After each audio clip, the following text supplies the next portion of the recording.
There is a new offer on the table tonight, a potential pathway out of the impasse between congressional Democrats and Republicans over raising the federal debt limit. The consequences of a default would be severe. But will this new offer get any traction? Congressional correspondent Lisa Desjardins begins there. At the Capitol, a dizzying day. After weeks of impasse and increased concern over the debt ceiling, Senate Republican leader Mitch McConnell told Democrats he could agree to two tailored ways to raise the debt ceiling. Option one, he wrote, Republicans would help expedite a long-term increase if done through the budget reconciliation process, which takes 51 votes. Or two, Republicans would allow a short-term extension into December if done by the normal 60-vote process. This after another similarly vertiginous day on Wall Street, where earlier Goldman Sachs warned its clients there was a real risk that Congress would miss the debt ceiling deadline approaching in the next 2 weeks. And the Pentagon expressed concern as well. Defense Secretary Lloyd Austin warned today that a default would seriously harm service members and risk retiree benefits. It's a meteor headed to crash into our economy. We should all want to stop it. President Biden, for his part, again stressed this is dire.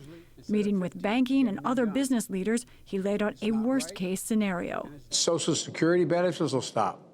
Salaries to service members will stop. Benefits to veterans will stop, and much more.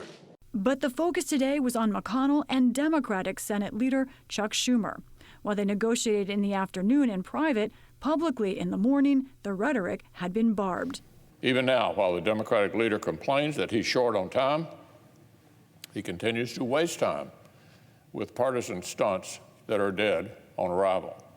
Republican obstruction on the debt ceiling over the last few weeks has been reckless. But by late afternoon, a seeming breakthrough. Democrats met and told reporters they will take McConnell's offer of a short-term extension. Good news for many holding their breath, like on Wall Street, and for those worried about another nuclear procedural fight in the Senate, after President Biden offered this possible solution last night. Are Democrats considering using a nuclear option to raise the debt limit? Using a carve-out with the filibuster to raise the debt limit? Well, I think that's a real possibility. In other words, that Democrats change the filibuster rules for just the debt ceiling to require 50, not 60 votes. But that would have meant more pressure on and more pressure around Senators Kyrsten Sinema and Joe Manchin. At the end of a whirlwind day at the Capitol, a whirlwind solution to the debt crisis is in the air, but allows for another potential crisis in just weeks. And Lisa joins me now here in the studio. Lisa, you said it right, a dizzying day. So tell us, where does this stand? Have they averted a crisis over the debt ceiling or not? Here is the word. We're in a strange moment right now, Judy. Neither Senate leader Chuck Schumer nor Republican leader Mitch McConnell have publicly said anything about this deal. But behind the scenes, all of us are getting reporting, and I've got reporting from both sides saying they are nearing this agreement, in fact. And here are the details of what is on the table, where we think they are going right now.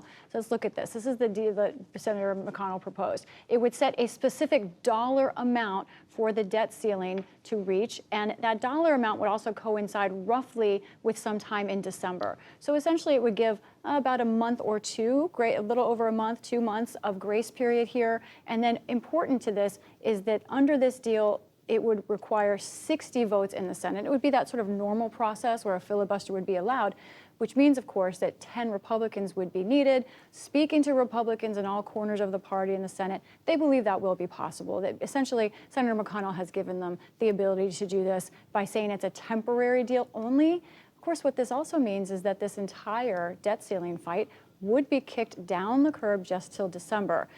We're going to get to that later, but let's talk about tonight some more. Something else that would need to happen as we're seeing details being worked out tonight between the two leaders in the Senate. The House would, of course, have to pass this as well. The House is out of session right now. I do not think they would come back this week. They've told members they would give them 3 days' notice, so the House would likely come back next week. All of this, of course, is happening as the markets have been waiting. We saw the markets react very well to this today. And I should also mention our debt right now is at $28 trillion. So in the air is also a larger conversation about the debt itself. But this was a crisis, and there is hope tonight that the crisis will be averted in the next day or two. But we don't know what that next number would be that they would set for December. No, that's right. And it's going to be a very important point of fact, because part of this battle is all about that larger reconciliation bill. How large will that be? How much debt will that incur, if any? And sort of Republicans trying to build up some ads, perhaps, for next year, saying, look at how much the Democrats raised the debt. I think if they do a number short term, Democrats are not necessarily going to want to do that again. A lot of speculation about why Mitch McConnell, the Senate Minority Leader, did this. Why did he make this offer? We saw former President Trump today accusing him of caving. But what are you learning from people you talk to? This is my reporting. There were a few things in play here for Senator McConnell. One, I believe he calculated that Senator Schumer, in one of their first real face-offs together, was going to back off first. It went the other way. Democrats really stood up and called out Republicans, saying, we believe you are to blame. Then also the business pressure that we saw today, obviously real problems on Wall Street, real concern quickly. That is something that Republicans were hearing a lot from constituents and from donors, as well as business groups. Then thirdly, the filibuster. I'm told by people who were in the room and were staff to people in the room that Senator McConnell did not want to try and risk the filibuster over this issue.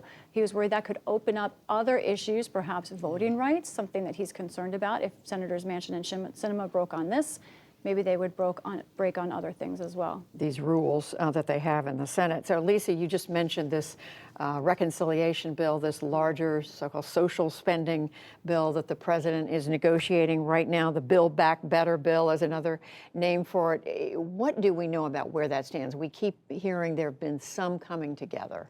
That's right.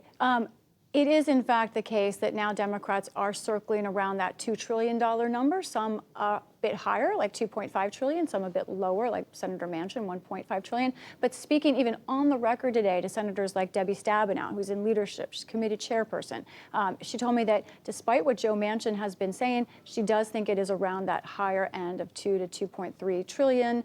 Those discussions go on. And I think that now raising the debt ceiling, if that discussion is pushed back, it could actually give Democrats more motivation to work a little bit faster, because they will want to pass that larger Biden bill before the debt ceiling comes up again in December. And by the way, also with that December deadline is the government spending deadline in December. So while Democrats have said they want to deal with reconciliation this month, get it done by November, a lot of us have been skeptical if they could. Now this new debt ceiling deadline gives them either harder reason to really push forward and try and figure out reconciliation as soon as possible. There's this sense that things are piling up here as we head toward the end of the year. They absolutely are. Hold your breath for Christmas time and Thanksgiving. We're not ready to face it yet. Lisa Desjardins, thank you very welcome. much.